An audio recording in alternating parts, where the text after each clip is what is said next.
என்ன செய்தால் வீட்டில் எப்போதும் குறைவில்லாமல் பணம் வந்து கொண்டே இருக்கும்? பணத்தை சேமித்து வைக்க என்ன வழி என்பதை தெரிந்து கொள்ளலாம். சில வாஸ்து குறைபாடுகளை சரி செய்வதன் மூலம் உங்கள் நிதி நிலையை மேம்படுத்தி செல்வத்தின் அதிபதியான லட்சுமி தேவியின் அருளை பெறலாம். நாம் செய்ய வேண்டிய 5 பரிகாரங்கள் இதோ. 1. வாஸ்து சாஸ்திரத்தில் செடிகள் வளர்ச்சியை குறிப்பதாக நம்பப்படுகிறது.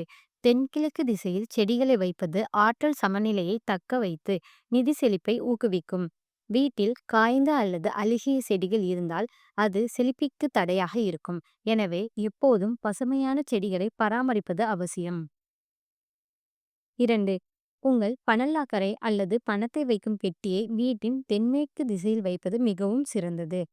இந்த திசையில் லாக்கரை வைத்து அதன் முன்புறம் வடக்கு நோக்கி இருக்குமாறு அமைப்பது அதிர்ஷ்டத்தை தரும்.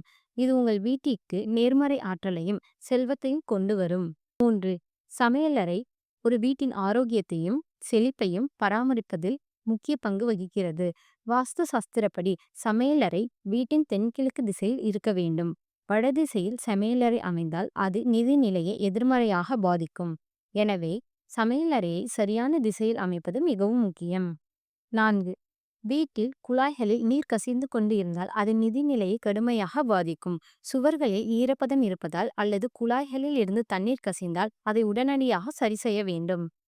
இவை உங்கள் வருமானத்தை பாதித்து செலவுகளை அதிகரிக்க வழிவகுக்கும். எனவே வீட்டை எப்போதும் உலர்ந்ததாகவும் கசிவுகள் இன்றியும் பராமரிப்பது அவசியம். 5. வாஸ்து சாஸ்திரத்தின்படி வீட்டின் வடக்கு திசை செல்வம் மற்றும் செழிப்போடு தொடர்புடையது. இந்த திசை செல்வத்தின் கடவுளான குபேரனால் ஆளப்படுகிறது. இந்த பகுதியை சுத்தமாக வைத்திருப்பது உங்கள் நிதி நிலையை வலுப்படுத்தும். வடதிசையில் ஒரு நீரூற்றை அமைப்பது மிகவும் மங்களகரமானதாக கருதப்படுகிறது. நீரூற்றில் இருந்து வரும் நீர் செல்வத்தின் ஓட்டத்தை குறிக்கிறது.